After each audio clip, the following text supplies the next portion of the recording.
ഒരുമിച്ച് എല്ലാ കാര്യങ്ങളും ചെയ്യുമായിരുന്നു. പക്ഷെ ഇന്ന് മാറിയിട്ട് ഇങ്ങനെ ഒരു കൺസെപ്റ്റിലേക്ക് ചുരുങ്ങിയിട്ടൊരു ലോകം. ഞാനും എൻ്റെ മൊബൈലും, എനിക്ക് വേറെ ആരെയും വേണ്ട, വേറെ ആരോടും മിണ്ടില്ലെങ്കിൽ എനിക്ക് കുഴപ്പമില്ല, വേറെ ആരോടും ഒന്നും പറഞ്ഞില്ലെങ്കിൽ എനിക്ക് കുഴപ്പമില്ല.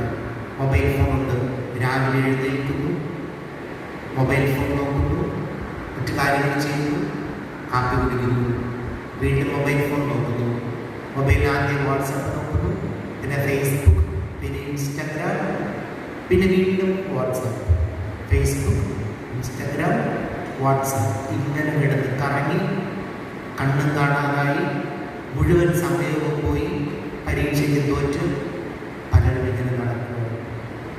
ഞാൻ എൻ്റെ മൊബൈൽ ഫലം നൽകുന്നവരാണോ എന്ന് നമ്മളോട് തന്നെ ചോദിക്കണം. ഈ ഒരു ദിവസം എനിക്ക് കിട്ടിയിട്ട്, ഈ ദിവസം കിട്ടിയിട്ട് എന്തെങ്കിലും നന്മ ഞാൻ ചെയ്തോ, അതോ ഇൻസ്റ്റാഗ്രാമിലായിരുന്നു? എൻ്റെ ജീവിതത്തിൽ എല്ലാവർക്കും കിട്ടുന്നത് പോലെ കർത്താവ് ഒരുപാട് അനുഗ്രഹങ്ങൾ എനിക്ക് തന്നിട്ട് ആ അനുഗ്രഹങ്ങളെ മറന്നുകൊണ്ട് ഞാൻ വീണ്ടും ഇൻസ്റ്റാഗ്രാമിലിരിക്കുവാണ്. പ്രിയപ്പെട്ട, ഇതെല്ലാം നമുക്ക് വേണം, ഞാൻ കുറ്റം പറയുകയില്ല, ഇതെല്ലാം നമുക്ക് വേണം. പക്ഷേ റീൽസ് കണ്ട് ജീവിതം പരാജയത്തിലേക്ക് പോവുകയാണോ എന്ന് ചിന്തിക്കണം. റീൽസിൽ കാണുന്ന കാര്യങ്ങളല്ല റിയൽ ലൈഫ്. റിയാലിറ്റിയും റീൽസും തമ്മിൽ ഒരുപാട് വ്യത്യാസമുണ്ട്. ചിന്തിക്കേണ്ട കാര്യം, എൻ്റെ ജോലി സമയവും എൻ്റെ പഠന സമയവും എൻ്റെ പ്രാർത്ഥന സമയവും എന്തിന് ഞാൻ ആഹാരം കഴിക്കുന്നത് തന്നെ മൊബൈൽ ഫോൺ നോക്കിയിട്ടാണ്. ഞാൻ ഉൾപ്പെടുന്ന നമ്മുടെ കാര്യമാണ് ഞാൻ പറഞ്ഞത്.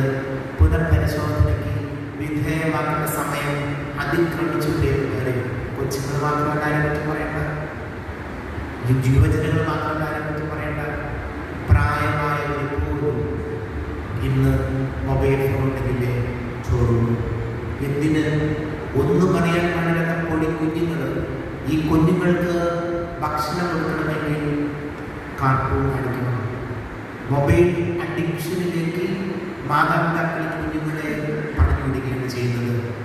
നമ്മൾ ചിന്തിക്കേണ്ട കാര്യം, ഞാൻ എൻ്റെ ജീവിതത്തിൽ ഫലം പുറപ്പെടുവിക്കുന്നവരാണോ, അതോ പാഴായ വൃക്ഷം പോലെ, പാഴ്മരങ്ങൾ പോലെ ആർക്കും ഒരു ഗുണവുമില്ലാതെ വെറുതെ ആത്മഹത്യാപരമായി നമ്മൾ ജീവിക്കുകയാണ്?